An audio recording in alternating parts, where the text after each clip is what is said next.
Co. Télécogeco, partenaire de votre milieu.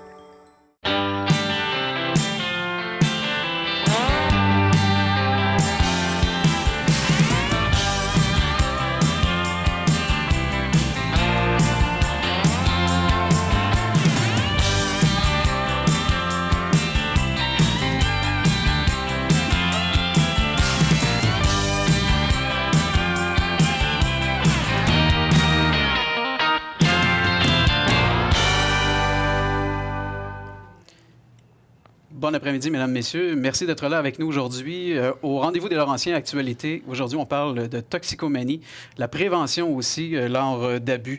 Vous savez, la toxicomanie, il y a aussi la dépendance à l'alcool. Il n'y a pas d'âge. Bon, ça arrive à tous les âges. Mais aujourd'hui, on se concentre chez les jeunes. Et aujourd'hui, on est en studio avec nous. Vous vous souvenez de lui? On l'a rencontré il y a quelques semaines. Carole Loca. Carole Loca, qui est anciennement de la GRC, policier retraité, et qui s'est retourné vers... Bon, il travaillait déjà dans la prévention et il en a fait son métier. Il en fait des conférences. Carole Loca, on l'a tellement aimé qu'on l'a réinvité pour en faire une émission d'une demi-heure. Il est accompagné d'un intervenant aussi à la maison, le Centre Le Portage, un intervenant donc qui nous parlera de son quotidien. Et David, un héros, oui, on peut l'appeler comme ça, un héros, puisqu'il s'est libéré de ses dépendances. Il est maintenant un beau bonhomme, beaux yeux bleus, il est avec nous et il est très fier d'être là et s'être sorti de ce petit problème, hein, de ses dépendances. On en parlera plus tard. Monsieur Loca, qu'est-ce qui vous a amené à vous intéresser aux jeunes ou surtout à vouloir faire une intervention pour la prévention en toxicomanie? Qu'est-ce qui m'a amené vers ça? Évidemment, mon travail à la GRC, que je faisais déjà comme conférencier, m'a amené à voir beaucoup de jeunes dans la souffrance, beaucoup de parents aussi qui vivent des difficultés face à cette problématique-là. Alors, j'ai décidé à la retraite que je continuais à faire ça. C'est vraiment pour moi une passion d'aider les gens, redonner aux autres, puis essayer que les familles puissent vivre plus unies. Parce que lorsqu'un jeune consomme, c'est sûr qu'avec sa famille, ça ne marchera jamais très bien. On peut avoir toutes sortes de situations difficiles. Donc, moi, je veux qu'on ait des familles unies, je le dis souvent, puis je trouve que la drogue ne va pas faire ça. Donc, j'essaie d'aider ces gens-là. Vous travaillez avec beaucoup de centres, dont le Portage. Vous avez rencontré déjà David à plusieurs reprises. Et dites-moi, qu'est-ce qui revient souvent? Pourquoi on consomme? Pourquoi les jeunes commencent? On fait partie de la gang, etc. Mais quoi d'autre? Oui, bien, au début, la consommation est toujours une consommation de plaisir. Hein? Un jeune a entendu parler de la drogue, il est curieux, il veut voir ce que ça fait, il est influencé un peu par ses amis, donc il décide de l'essayer. Donc, au début, on parle vraiment d'une consommation de plaisir, de sensation. Mais par la suite, lorsque cette consommation-là devient plus fréquente, c'est là qu'il faut se poser des questions. À quoi elle me sert? Pourquoi, moi, c'est à tous les 3 jours, à tous les 2 jours, chaque jour, ou toute la semaine, ou 2 fois par jour? Bien là, on va voir que la drogue plaisir va devenir une drogue remède, va servir, dans certains cas, à pas vivre certaines émotions. Oui. Dressons un portrait des drogues. Hein? Quelles sont les drogues maintenant? Moi, dans mon temps, il y avait le LSD, il y avait le petit pot. Mais là, le petit pot, là, c'est plus rendu un petit joint. Le pot, c'est rendu, on appelle ça, certains joints, juicy. J'ai entendu ça tout à l'heure. On y met du crack, de la cocaïne dedans pour rendre l'expérience encore plus forte. À quelle drogue on fait affaire maintenant? Bien, écoutez, nos jeunes aujourd'hui, évidemment, si on parle de drogue légale, on sait que la cigarette existe encore, mais quand même, je dirais, moins répandue chez nos jeunes avec toute la publicité qu'on en fait, des choses comme ça et la prévention. On a l'alcool, bien sûr, qui prend toujours beaucoup de place chez nos jeunes. Mais au niveau de la marijuana, écoutez, on n'a pas la marijuana des années 70 en ce moment. Alors, quand je parle avec des jeunes, je leur dis, ton père, quand il fumait du pot des années 70, là, bien, ça avait 2 à 3 % de THC. On appelait ça une tisane. Oui. Fait qu'on n'est plus à la tisane aujourd'hui, croyez-moi. Les saisies qu'on fait de drogue normalement dans le pot se varient entre 9 à 15 % de THC. Donc, si on fait une réflexion, c'est 3 à 4 fois à 5 fois plus fort que les années 70.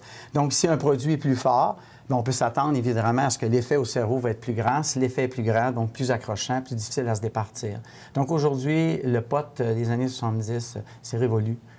C'est plus ça qu'on voit en ce moment parce qu'au niveau des cultures, c'est fait hydroponique, aéroponiquement. Et c'est ça, la concentration de THC est beaucoup plus élevée. Je vous donne un exemple. Il y a quelques années, on avait saisi une cocotte qui avait 32 % de THC à l'intérieur. C'est rare, mais c'est quand même des possibilités. Donc, on fait affaire à quelque chose de plus fort. Donc, des drogues douces, Ça n'existe pas. Ça n'existe plus. Bon, Non. on hésite à utiliser ce mot-là, justement. On hésite Il y a à des utiliser ça. conséquences aussi, des fois, de ces drogues-là, qu'on appelle douces, des fois, peuvent être tragiques pour certains jeunes puis certains adultes aussi. Il y a 4 types. Il y a les hallucinogènes, les stimulants, les narcotiques, l'alcool. On parlait de médicaments juste avant d'entrer en studio. Il y a aussi les médicaments. Dans chacun, on peut peut-être énumérer qu'est-ce qui se retrouve dans chacun. Dans les hallucinogènes, par exemple, on retrouve quoi? Bien, les hallucinogènes, c'est sûr que les jeunes utilisent le champignon magique en ce moment, que les jeunes utilisent à l'occasion, qu'on appelle du moche. On appelle ça du moche. Bien sûr, au niveau du moche, il y a une tolérance qui se développe rapidement. Alors, c'est pas quelque chose qu'un jeune va consommer chaque jour, honnêtement, parce que... Ça n'a pas d'arme alimentaire.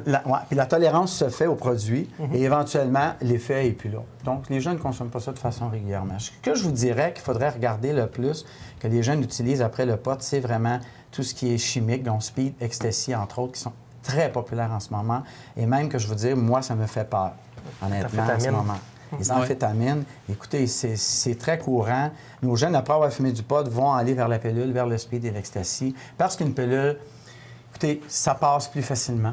Hein? Si je fumais un gros joint sur le bord du trottoir, les gens me regarderaient. Si je prends une pilule, on ne sait pas ce que je prends. Est-ce que je prends une vitamine? Est-ce que je prends quelque chose? Est-ce que je prends un bonbon? Est-ce que je prends...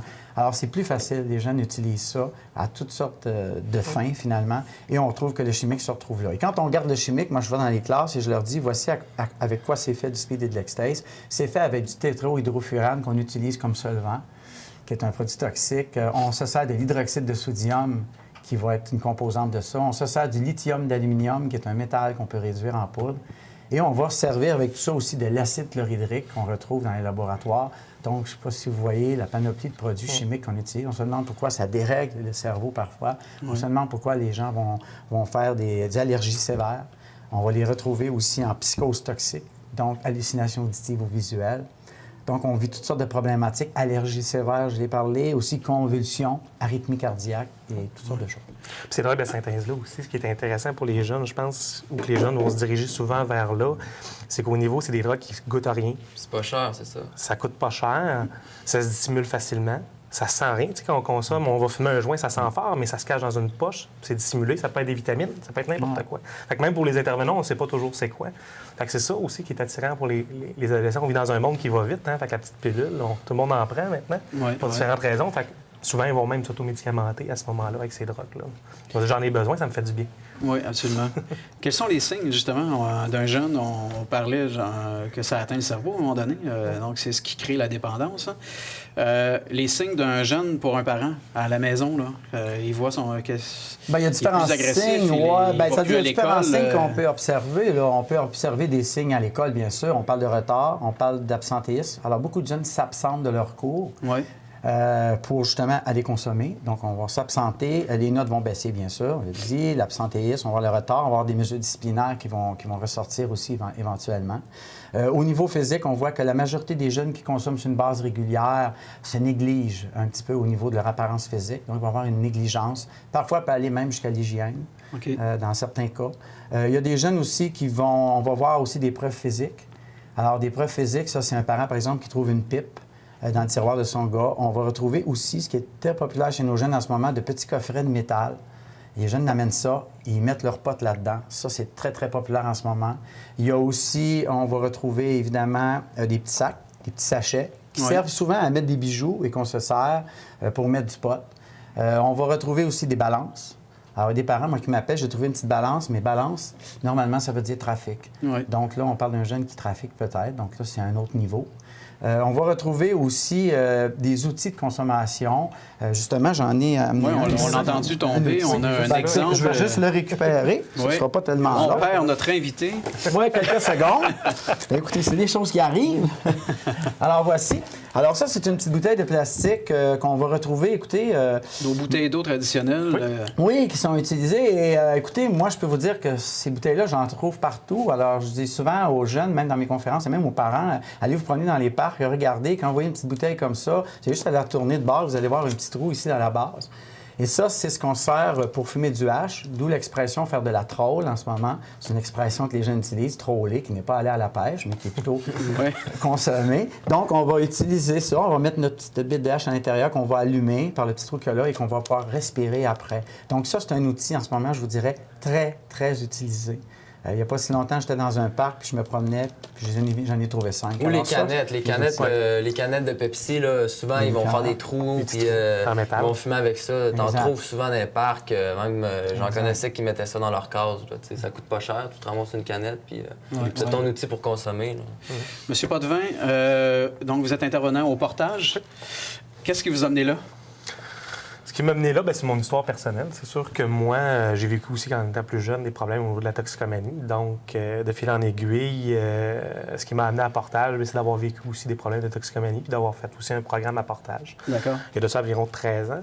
Ça fait quand même quelques années. Ce qui m'a amené là, c'est vraiment des problèmes au niveau de la consommation, un peu comme David aussi, où je consommais, j'avais des problèmes familiaux, comme Carole le nommait tantôt, des problèmes avec la justice aussi. Il faut comprendre que les adolescents, puis moi j'en étais un aussi, on consomme, mais veut pas, avec la consommation, ça coûte de l'argent, il faut s'en payer. Souvent, à ces âges-là, on va à l'école, donc la vente de drogue est facile pour réussir justement à se procurer la consommation.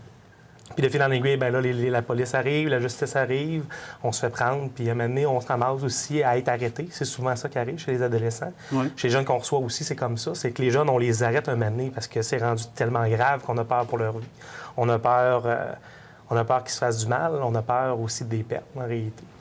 Puis ce qui est souvent le cas, puis moi, j'en étais pas exclu non plus. Quand je suis arrivé à Portage, je voulais mourir. Donc, on m'a arrêté parce que j'étais tanné.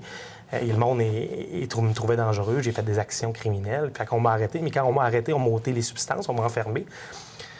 Ça donne le temps de réfléchir. Puis quand tu réfléchis, tu réalises que... Le sevrage forcé. Voilà, et je suis peut-être pas très heureux dans ma vie. Puis dans le fond, ça fait longtemps que je pense au suicide, puis c'est peut-être le temps. Fait que, à ce moment-là, quand tu te ramasses dans un milieu comme ça, enfermé entre 4 murs, peu de moyens, puis qu'il y a des gens qui arrivent et disent « Bien, nous, on peut t'aider », bien, quand j'étais plus jeune, j'avais 17 ans, j'ai fait, bon, mourir aujourd'hui, mourir dans 6 mois, dans 8 mois, bon, j'irai faire ce que j'ai à faire plus tard si j'ai à le faire. Donc, au départ, c'est comme ça que je me suis embarqué dans l'expérience en me disant, bien, ça peut m'aider pour la cour, puis si ça marche pas, bien, je perdrai pas mes options de pouvoir me tuer dans 6 mois. Fait que c'est comme ça que l'expérience a commencé à Portage pour moi. Et avant de continuer l'expérience et d'aller voir ce qui se passe au niveau de la thérapie, on prend une pause. On revient tout de suite après. Restez là. Merci. Merci.